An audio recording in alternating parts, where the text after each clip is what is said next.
You know what I always found funny? Like they say that you know, you talk to yourself, you're crazy, right?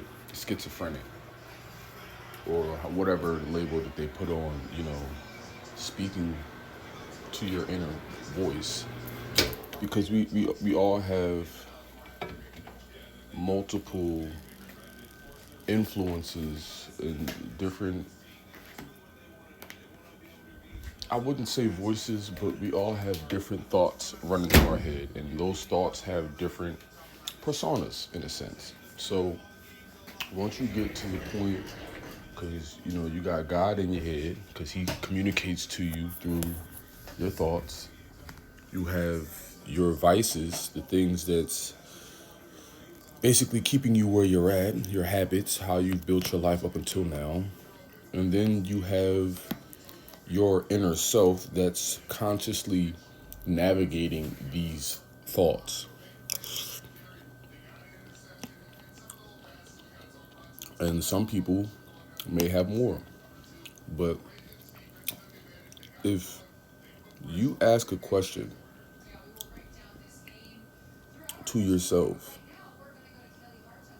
just hypothetically, if you just ask a question to yourself and then you get an answer, is that not like what you're supposed to do? Like, how else do you come up with solutions for yourself?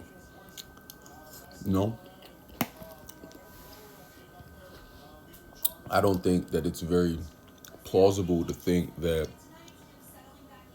you're not doing that, because we all have things that we don't have necessary answers to, or we don't have immediate answers to, and we have to sit and ponder on things.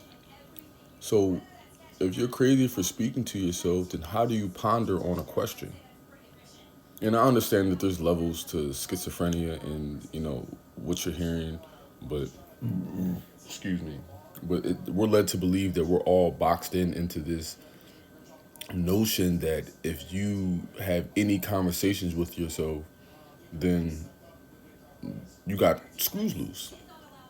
And I'm simply saying that that can't be the case, because if that were the case, then how will we ever get any, thoughts to have make any sense? All of our thoughts would make sense, because if you sit down and trace all of your thoughts, they don't all come from the same place, and they all have different frequencies connected to them, depending on where you're trying to go. If you're trying to go up, the frequency's higher. It's typically something outside of your comfort zone, and where you're at is what you always think about day to day. Doesn't really change too much. And then there's bad thoughts, which are things that you probably shouldn't do, but it sounds entertaining, like getting drunk or going to a party for the fifth time this week. It's just like, yeah, you could do it. Yeah, it'll probably be fun, but you'll be more drained than you're getting out of it. So it's a balance to everything. But just know that if you don't have that connection with your inner thoughts and what you're thinking and where you want to go, then those thoughts will control you, and you'll just be running off of habits. So always keep in mind that you're not crazy for speaking to yourself, but speak to yourself with purpose and a goal in mind to find a solution to whatever you're thinking about.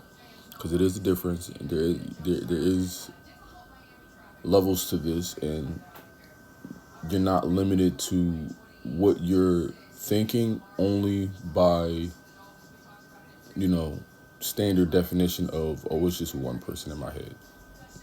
Not really. Also, a second iteration to this, we're antennas. So if we're around people, we can pick up on their thoughts, because telepathy is more of a stock feature, but we have so many other influences and things running through our head to whereas we can't necessarily focus well enough to pick up on it consciously. But we all have the ability to tune into other people's frequency. Like I don't know if it might be just me, but anytime like I'm just like super high up and I'm like, I don't know, it's, whenever I'm super high up in like a parking lot or something, I'll get like there'll be a thought that runs through my head like, hey, you should jump. Like where the fuck that shit come from? And I know it's not me because I would never think to say that. Or when I'm walking past a switch or something, like, hey, flip that switch, and it's just like I'm not typically the person to be like impulsive like that. Like intrusive thoughts are not just your brain being crazy. It's you picking up on the residual thoughts of other people that have been there, especially in highly public areas. You can pick up on residual thoughts of other people. So there's a lot to go into it, but we're not crazy.